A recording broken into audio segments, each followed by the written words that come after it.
দরবারে আমরা সকলে কালিমাত ও শুকরিয়া আদায় করছি আলহামদুলিল্লাহ। দুরূদ ও সালাম পাঠ করছি মানবতার দূত রাহমাতুল লিল আলামিন সাইয়্যিদুল কাওনাইন খাতামুল মুরসালিন আখিরে নবী শেষ নবী জনাবে হযরত মুহাম্মদ রাসূলুল্লাহ সাল্লাল্লাহু আলাইহি ওয়াসাল্লাম। আলহামদুলিল্লাহ, আমি কুরআনুল কারীম থেকে অসংখ্য আয়াতের মধ্য থেকে একটি আয়াত পাঠ করেছি। আল্লাহ পাক রব্বুল আলামিন এই আয়াতের মধ্যে আমাদেরকে জান্নাতের সুসংবাদ দিয়েছেন। সুবহানাল্লাহ। আল্লাহ পাক বলেন ইন্নাল্লাযীনা আমানু, আল্লাহ পাক বলেন নিশ্চয়ই যারা ঈমান এনেছে। কার উপর? আল্লাহর উপর যারা ঈমান এনেছে। ক্বালু রাব্বুনাল্লাহ, এবং আমি আল্লাহর উপর ঈমান আনার পরে বিশ্বাস রেখেছে। সুম্মাস্তাকামু, অতঃপর তার উপর অটল থেকেছে।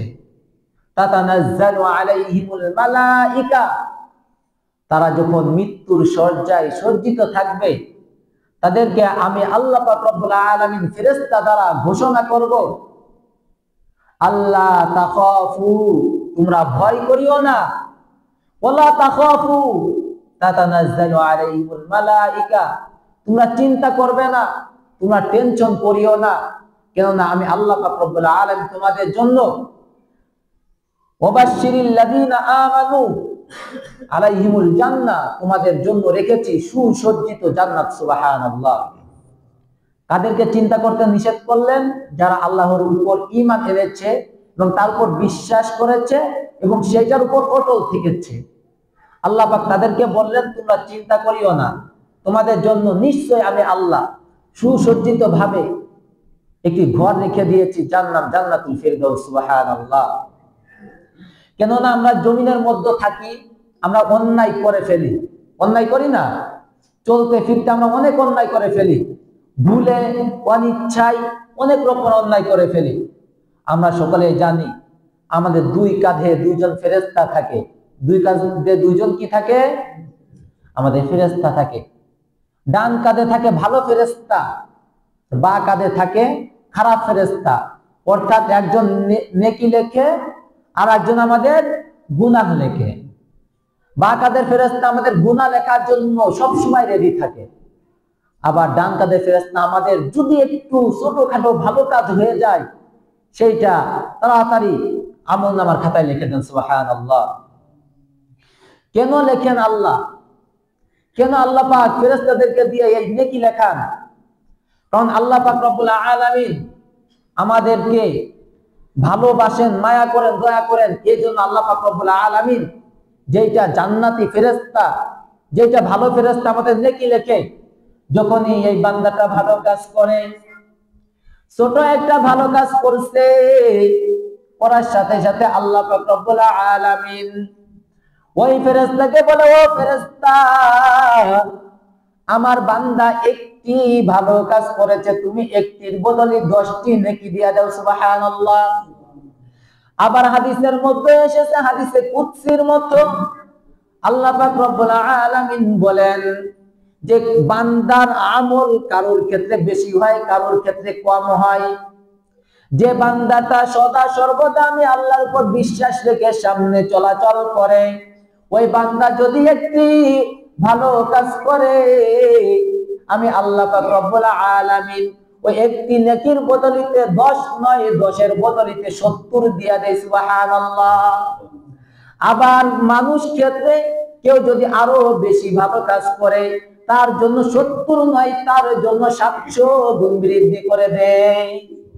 আবার 700 গুণের বদলিতে 7000, 7000 বদলিতে 7 লাখ, আবার কারোর জন্য 70 লক্ষ, কারোর জন্য 700,000 কোটি লক্ষ নেকি আমি আল্লাহ পাক রব্বুল আলামিন একটি নেকির বদলিতে লিখিয়া দেই। সুবহানাল্লাহ। আবার যখন কোন বান্দা খারাপ কাজ করে, তার গুনাহ হয়েছে একটি, কয়টি গুনাহ হয়েছে? একটি গুনাহ হয়েছে। আল্লাহ পাক রব্বুল আলামিন যে বান্দাটা ওই গুনাহটা লিখবে, যে ফেরেশতা ওই গুনাহটা লিখবে, আল্লাহ পাক বলেন, ও ফেরেশতা, তুমি তার একটি গুনাহ লেখবা, এর থেকে বেশি লেখবা না। কেননা আমি আল্লাহ পাক রব্বুল আলামিন কার কোন সময় দিলটা পাল্টায়া দেই, কার কোন সময় কলবটা পাল্টায়া দেই, কে তখন আমি আল্লাহকে আল্লাহ বলিয়া ডাক দেয়, আমি আল্লাহর কাছে তওবা করিয়া আমি আল্লাহর দরজায় ফিরে আসে। যখন ওই বান্দা ফিরে আসবে তখন আমি আল্লাহ পাক রব্বুল আলামিন ওই গুনাহটা ক্ষমা করে দিব। সুবহানাল্লাহ। এই জন্য আমি ওই ফেরেশতাকে বেশি গুনাহ লিখতে দেই না। আবার যখন ওই দুই ফেরেশতা কথা বলে, বাম কাঁধের ফেরেশতা ডান কাঁধের ফেরেশতাকে বলে, ও ভাই এই বান্দাটা তো গুনাহ করে ফেলেছে, কি করব? তখন জান্নাতি ফেরেশতা বলে, ভাই আপনি একটু ওয়েট করেন, একটু ধৈর্য ধরেন, এই বান্দাটা এখন অন্যায় করেছে, দেখেন একটু ধৈর্য ধরেন, 1 ঘন্টা পর হয়তো ওই বান্দাটা ভুল বুঝে আল্লাহর কাছে মাপ চাইবে। আবার 1 ঘন্টা চলে যায়, 2 ঘন্টা চলে যায়, 3 ঘন্টা চলে যায়, ওই ফেরেশতা বলে, ও ভালো ভাই কি ব্যাপার তোমার, এই বান্দা তো আর ভালো কথা আসে না, কি করব? তখন ওই ভালো ফেরেশতা বলে, ভাই ধৈর্য ধরেন, আল্লাহ পাক রব্বুল আলামিন আপনার গুনাহ লিখতে মানা করছে, কারণ আল্লাহ পাক জানেন ওই বান্দা দিন শেষে রাত্র হইলে হয়তো আল্লাহর কাছে ক্ষমা চাইবে, আল্লাহ বান্দাকে ক্ষমা করে দিবেন, লিখেন না। এজন্য আমরা যখনই গুনাহ করি আমাদের বাম কাঁধের ফেরেশতা আমাদের গুনাহ লিখতে দেরি করে। যদি আমরা সকাল ফজরের নামাজ না পড়ি, ওই যে ফেরেশতাটা আমাদের গুনাহ লিখবে ওই ফেরেশতাটা ডান কাঁধের ফেরেশতার কাছে বলে, ভাই নামাজ পড়ে নাই, লেখি? বলে না, না লেখা যাবে না, ধৈর্য ধারণ করো, এখনো জোহরের টাইম পড়ে রয়েছে। ওই বান্দা যদি জোহরের সময় আসে তখন কি করবা? কাটাকাটি খাতা তো ভালো দেখা যায় না, আর আল্লাহ কাটাকাটি পছন্দ করেন না। জোহরের সময় নামাজ পড়ে না, বলে ভাই কি করবো, এখন লেখি? বলে আসরের টাইম রয়েছে, আসর যায়, বলে ভাই এখন লেখি? মাগরিব রয়েছে, বলে এখন লেখি? বলে না, ঈশা রয়েছে। ফেরেশতা বারবার পাল্টায়, বলে একটু পরে যখন ঈশার সময় আমরা নামাজে আসি না, আল্লাহর কুদরতি পায়ে সিজদা দেই না, তখন ডান কাঁধে ফেরেশতা বলে, হায় হতভাগা, কি করলি আল্লাহ পাক রব্বুল আলামিন, তোকে দিন রাত 24টা ঘন্টা টাইম দিয়েছিল, তোকে এত সুন্দর যৌবন দিয়েছিল, এত সুন্দর তোর হায়াতের মধ্যে বরকত দিল, তোকে রিজিক দিল, দিনটা ভরিয়া তুই আল্লাহর কাছে আসতে পারলি না, এখন তোর খাতায় আমি ওই গুনাহটা লিখে রাখতেছি। আর গুনাহ যখন লিখবে তখন ওই ফেরেশতার হাত কাঁপে যে এই বান্দাকে কেমনে আল্লাহ জাহান্নামে দিবে, কেন জাহান্নামে দিবে। মুসা আলাইহিস সালাতু ওয়াস সালাম একদিন আল্লাহর সাথে কথা বলতে যাইতেছেন, অনেক দূর যাইতেছেন, যাওয়ার পরে আল্লাহ পাক রব্বুল আলামিনের সাথে কথা বলবে ভাব, ওই সময় তার মনে কিছু প্রশ্ন জাগলো যে আল্লাহর কাছে আজকে আমি 4টা প্রশ্ন করব। কয়টা প্রশ্ন? 4টা প্রশ্ন। আল্লাহর কাছে যা বলতেছে, আল্লাহ আজকে কোনো কথা নয়, আমাকে 4টা প্রশ্নের উত্তর দিবেন। আল্লাহ বলে, মুসা তুমি তো প্রশ্ন ছাড়া আমার কাছে আসোই না, তা কি হয়েছে বলো? বলে, আল্লাহ আপনি যে মানুষ বানাইছেন, আবার এই মানুষদেরকে জাহান্নামে দিবেন, আল্লাহ তাহলে মানুষ বানানোর দরকার কি ছিল? 1 নম্বর প্রশ্ন। 2 নম্বর প্রশ্ন, আল্লাহ জমিনের মধ্যে সবথেকে ধৈর্যশীল ব্যক্তিকে? 3 নম্বর, আল্লাহ জমিনের মধ্যে সবথেকে ধনী ব্যক্তিকে? 4 নম্বর, আল্লাহ জমিনের মধ্যে সবথেকে জ্ঞানী ব্যক্তিকে? 4টা প্রশ্ন করার পর আল্লাহ পাক বলতেছেন, মুসা তুমি 1 নম্বর প্রশ্ন করলে আমি মানুষ কেন বানাইছি, আবার এই মানুষকে আমি কেন জাহান্নামে পুরাবো, সেটা শুনতে চাও? বলে, আল্লাহ শুনতে চাই। বলে, আল্লাহ শুনতে চাই, আপনি বলেন। আল্লাহ পাক রব্বুল আলামিন তখন মুসা নবীকে বলেন, ও মুসা আমি তোমাকে কিছু বীজ দিতেছি, তুমি এই বীজগুলা নিয়ে তুমি জমিনের মধ্যে চাষ করবা, তুমি এই বীজগুলা ফলায়া তুমি এইটা থেকে তুমি কোনো কিছু বানায় আমার কাছে নিয়ে আসবা। মুসা নবী আল্লাহর কাছ থেকে জিনিসগুলা নিয়ে আসছে, আনার পরে জমিনের মধ্যে চাষ করছে, 1-2 মাস যাওয়ার পরে ওই জিনিসটা ফলছে। কিতাবের মধ্যে আসছে কতক জায়গা আসছে গম, কতক জায়গা ধান, এক এক রকম, এক জায়গা আসছে মুসুরি, এক এক জায়গা এক এক রকম বলছে। তা যে কোনো একটা জিনিস নিয়ে আসছে, আল্লাহর কাছে ফিরে আসছে যে আল্লাহ এই যে নিয়ে আসছে। আল্লাহ পাক বলেন, মুসা তুমি তো একটা দানা নিয়ে গেছিলে, তুমি নেয়ার পরে এতগুলা চারা হয়েছে, চারাগুলা থেকে যে ফলটা হয়েছে, এই ফলটা তুমি কেন যাতায়া যাতায়া তুমি এগুলা পিষেছো, গুড়া করেছো কেন? তোমার কি মায়া লাগে নাই? বলে, আল্লাহ এটা তো খাওয়ার জিনিস, এটা তো ব্যবহারের জিনিস, তাহলে আমার মায়া লাগবে কেন? আল্লাহ পাক বলেন, মুসা তোমার যেরকম মায়া লাগে না, আমারও ঠিক মায়া লাগে না সেই সব বান্দার প্রতি যারা আমার সাথে নাফরমানি করে, আমার সাথে গাদ্দারি করে। তুমি যেরকম একটা জিনিস নিয়ে তুমি ওইটা যাতায়াত করে দিয়ে পিষেছো, আমি সেরকম যেসব আমার নাফরমান বান্দা আছে যারা আমার সাথে গাদ্দারি করে, আমি আল্লাহ তাদেরকে যখন জাহান্নামে দিব, আমার মনে একটু মায়া লাগবে না?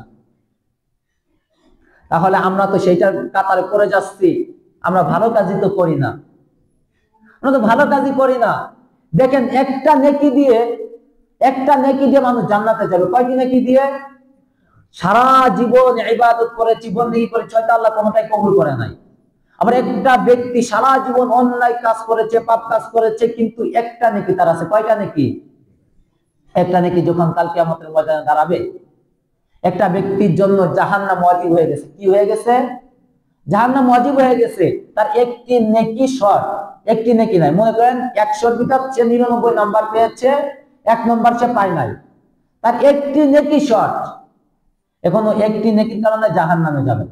আর যার একটি মাত্র নেকি, তার 99টা শুধু অন্যায়, তার 99টা অন্যায়, একটা মাত্র ভালো কাজ। এখন ওই একটা ভালো কাজ দিয়ে কি করবে? এখন আল্লাহর কাছে দাঁড়াইছে একটা নেকি নিয়ে। আল্লাহ পাক বলে, তোর একটা নেকি নিয়ে তুই জান্নাতে যাইতে পারবি না, যা তুই দেখ কেউ তোর জন্য সুপারিশ করে কিনা। ওই বান্দাটা তখন কাল কিয়ামতের ময়দানে ছুটাছুটি করবে। কি করবে? একটা নেকি নিয়ে কি করবে? কার কাছে যাবে? এখন দৌড়াইতে দৌড়াইতে অনেক দূর যাবে, যাওয়ার পরে দেখবে একটা মানুষ মাথায় হাত দিয়ে বসে বসে কাঁদতেছে। কিতাবের মধ্যে এসেছে মাথায় হাত দিয়ে কাঁদবে যে, হায় আফসোস, হায় আফসোস, আমার একটি নেকি নাই, একটি নেকির জন্য আল্লাহ আমার জাহান্নামে দিয়া দিবে। কি করব? যার একটা নেকি সে কাছে যায়, বললো, ও ভাই কি হয়েছে, কান্না করেন কেন? বলে, ভাই আমি 99 নম্বর পেয়েছি, 1 নম্বর পাই নাই, এই জন্য আল্লাহ 1-এর জন্য আমাকে জাহান্নামে দিয়ে দিবে। বলে, ভাই তুমি ছুটতেছো কেন? বলে, ভাই আমি 99টা কাম করেছি, আমি 99 নাম্বার পাই না, 1 নাম্বার পাইছি, 1 নাম্বার দিয়ে তো আল্লাহ জান্নাতে দিবে না। ও ভাই তুমি আমার একটা নেকি নাও, তুমি 100-র ভিতর 100 পেয়ে আল্লাহর জান্নাতে চলে যাও। সুবহানাল্লাহ। তখন ওই বান্দাটা 100 নেকি নিয়ে আল্লাহর কাছে যা বলবে, আল্লাহ নাও, এই যে আমাকে আমার নেকি দেখে আমাকে জান্নাতে পাঠাও। আল্লাহ পাক বলবেন, ও বান্দা তোমার তো 99 নেকি ছিল, 1 নেকি কই পাইলা? বলে, আল্লাহ যে বান্দার 99টা গুনাহ, একটা মাত্র ভালো কাজ, ওই একটা ভালো কাজ আমাকে দিয়া দিছে, এই জন্য আমার 99 থেকে 100 হয়েছে। আল্লাহ তার কারণে আমি জান্নাতে যাইতেছি। আল্লাহ পাক বলেন, ও বান্দা যার কারণে তুমি জান্নাতে যাইতেছো একটা নেকি দিয়া, তুমি কি তাকে জান্নাতে নিবা না? বলে, আল্লাহ আপনি যদি আমাকে অর্ডার দেন, তাহলে ওই যার জাহান্নামটা ওয়াজিব, আল্লাহ আমি তাকে নিয়ে জান্নাতে চলে যাও। সুবহানাল্লাহ। তাহলে 1 নেকি দিয়েও জান্নাতে যাওয়া যায়, 1 নেকি দিয়েও। কিন্তু কি থাকতে হবে? দিল থাকতে হবে, তাকওয়া থাকতে হবে, যে আমার এই কাজটা হইতেছে পরিপূর্ণ আল্লাহ পাক রব্বুল আলামিনের জন্য, দুনিয়ার কারুর জন্য আমি ইবাদত করি না, দুনিয়ার কারুর জন্য আমি বন্দেগী করি না, দুনিয়ার কাউকে দেখানোর জন্য আমি নামাজ রোজা হজ যাকাত কিছু করি না, একমাত্র নামাজ রোজা হজ যাকাত এগুলা পালন করে একমাত্র আমার আল্লাহ পাক রব্বুল আলামিনকে দেখানোর জন্য। যদি এইটাই হয়, তাহলে আল্লাহ পাক রব্বুল আলামিন হয়তো আমার আপনার একটা নেকি দিয়ে আল্লাহ পাক আমাকে আপনাকে জান্নাতে দিয়ে দিবেন। সুবহানাল্লাহ।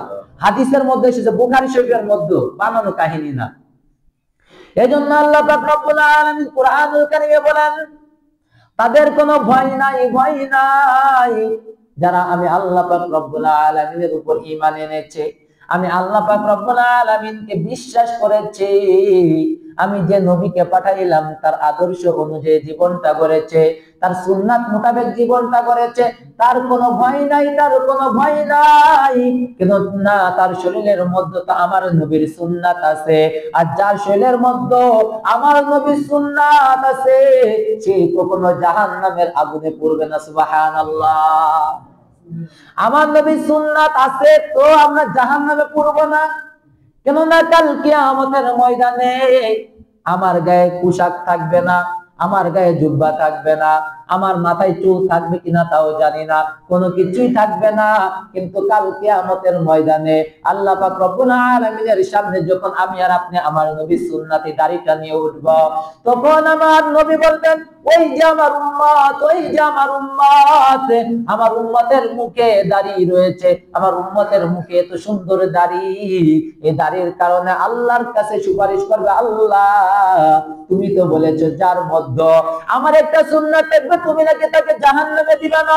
ও মালিক, ওই বান্দার মধ্যে আমি নবীর সুন্নতি দাড়ি রয়েছে, তুমি যদি ওই বান্দাকে জাহান্নামে দিতে চাও আল্লাহ, তাহলে তুমি দাড়িগুলা খুইলা তারপরে জাহান্নামে দাও। আল্লাহ পাক বলবেন, এইটা কি সম্ভব যে দাড়ি খুইলা তারপরে জাহান্নামে দিব? তখন আমার আপনার নবী বলবেন, আল্লাহ যদি সম্ভব না হয় তাহলে আমার এই উম্মতকে এই দাড়ির জন্য জান্নাতে দিয়ে দিন। সুবহানাল্লাহ। দাড়ির জন্য জান্নাতে দেওয়া মানুষ একটা নেকি না? তাই একটা নেকি আমার আপনার দাড়ি থাকলেও তো কত নেকি। হাদিসের মধ্যে আসছে একটা দাড়িতে 70 থেকে বা 70,000 ফেরেশতা ঝুলাঝুলি করে। সুবহানাল্লাহ। একটা দাড়িতে, তাহলে আমার আপনার মুখে কত দাড়ি আছে, কত ফেরেশতারা ঝুলাঝুলি করতেছে, ফেরেশতাদেরকে জায়গা দিতেছি মুখে। আর যদি ফেরেশতাদেরকে মুখে জায়গা দেই তাহলে আমার আপনার লস হবে, লাভ হবে? কিন্তু ফেরেশতারা তখন দাড়ি থেকে চলে যায় যখন বিড়ি টান দিয়ে ধুমো ছাড়েন, তখন ফেরেশতারা গন্ধ ঠেলায় বুঝে চলে যায়। বিড়ি খাইলে দাড়িতে আর ফেরেশতা থাকতে পারে না। তো বিড়ি সিগারেট যা আছে এগুলা খাইলে মুখে আর ফেরেশতা থাকবে না। আর ফেরেশতা না থাকলে আপনার সব লিখবে কে? দুই পাশে দুই ফেরেশতা থাকে, তারা যখন আপনি বিড়ি টান দেন আপনার গায়ে দিন ধরে বিড়ির গন্ধ বলে, তখন ফেরেশতারা ভালো কাজ তো লিখবে দূরের কথা, খারাপ কাজ লিখে কুল পায় না। এজন্য যারা বিড়ি সিগারেট খান এইগুলা বাদ দিবেন, কারণ ফেরেশতারা আমার আপনার কাছে তো থাকবে, তারা পাক ছাড়া, পাক জায়গা ছাড়া কি নাপাক জায়গায় থাকতে পারে? ফেরেশতারা তো পাক পবিত্র, তারা তো আল্লাহর সাথে চলাফেরা করে, আল্লাহর কাছে উঠে, আল্লাহর কাছ থেকে কথা নেয়, আল্লাহ আবার আমাদের জন্য ভালো কাজ করার জন্য আমাদেরকে ধাক্কা দেয়। আর যদি আমরা তাদেরকে যদি তাড়ায়া দেই তাহলে আমাদের ভালো কাজ লিখবে কে? এজন্য আমরা সব সময় খেয়াল রাখবো যে আমরা কখনো যেন এই মুখ দিয়ে হারাম কোনো কিছু না খাই। হারাম কিছু খাইলে আমাদের মুখ থেকে ফেরেশতারা চলে যাবে, আমাদের দাড়ি থেকে ফেরেশতারা চলে যাবে। আমরা এই জন্য আমাদের রাসূল সাল্লাল্লাহু আলাইহি ওয়াসাল্লামের যে সুন্নাত গুলো আছে, ছোট ছোট সুন্নাত মানবেন। আমার আপনার অনেক বড় সুন্নাত লাগবে না। সুন্নাত মানতে টাকা লাগে তা নয়, সুন্নাত আমি আর আপনি নখগুলো সুন্দর করে কাটছি, রাসূলের সুন্নাত আদায় হয়েছে না? আমি আপনি চুলগুলা কাটছি রাসূলের সুন্নাত ভাবে, সুন্নাত আদায় হয়ে গেল।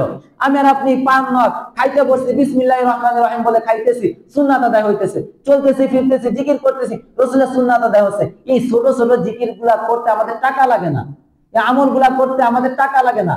আর যখন আমি আর আপনি ভালো কাজ শুরু করে দিব, ওয়াতাওয়াসাউ বিল হক, আমি আর আপনি যদি ওয়ামিলুস সালিহাত, যদি ভালো কাজ করি, নেক কাজ করি, আল্লাহ পাক রব্বুল আলামিন আমাদেরকে এই ছোট ছোট ভালো কাজের বদলিতে আল্লাহ পাক হয়তো আমাদেরকে জান্নাতে দিয়ে দিতে পারে। সুবহানাল্লাহ। কেউ না, কিতাবের মধ্যে আসছে আরেকটি ঘটনা, একটা বেশ্যা মহিলা যে নিজেকে বিক্রি করে টাকা উপার্জন করে, বেশ্যা মহিলা পথের মধ্যে দিয়ে আসতেছে, মরুভূমির মধ্যে দিয়ে আসতেছে, কোথাও কোনো পানি নাই, একটা পুকুর পানির বাসায় ছটফট করতেছে, মরবে মরবে ভাব। আর যারা খারাপ মহিলা তারা তো মাথায় কাপড় দেওয়া তো দূরের কথা, বুকের উপর দিয়ে শুধু স্টাইল করে। তা কি করবে, বুকের উপর কাপড়টা টান দিয়ে ওই কাপড়টা ভিজায়, মোজা দিয়ে পানিটা ভিজায়, কুকুরকে খাইছে, কুকুর বেঁচে গেছে। ওই মহিলা মরছে, কিতাবের মধ্যে আসছে মহিলাটা জান্নাতি। সুবহানাল্লাহ। তা ছোট্ট আমল দিয়ে মানুষ জান্নাতে যাইতে পারে। এই জন্য আমরা ছোট যে আমলগুলো আছে এগুলো ছাড়বো না। সকলে পারবেন তো ইনশাআল্লাহ? আল্লাহ পাক রব্বুল আলামিন আমাদের সকলকে তৌফিক দান করুন, আমাদেরকে ভালো কাজ করার তৌফিক দান করুন। আর যারা যুবক ভাই আছেন, হয়তো আমার কণ্ঠ খারাপ, এর জন্য মনে হয় নামাজ পড়তে আসেন না, তাই না? নামাজ পড়তে আসেন না কেন? নামাজ পড়তে সমস্যা কি? হয়তো আমার পিছনে নামাজ না পড়েন, একা একা তো পড়বেন। তা যুবক ভাইরা, আপনারা যতটুকু ঘোরাফেরা করতে, যারা মুরব্বী হয়েছে এরা সিজদা দিতে গেলে শুদ্ধ করে, মানে কুতাকুতি লাগিয়ে যায়। এখন নামাজ পড়লে কবুল হবে কিনা আল্লাহই ভালো জানেন। আর আপনারা যদি নামাজ পড়েন, রাসূল সাল্লাল্লাহু আলাইহি ওয়াসাল্লাম বলেছে, যদি কোন যুবক সিজদা দেয় তাহলে জমিনগুলা কাঁপতে থাকে, আর আল্লাহকে বলে, আল্লাহ তুমি তাড়াতাড়ি এই যুবকের সিজদা কবুল করো না। সুবহানাল্লাহ।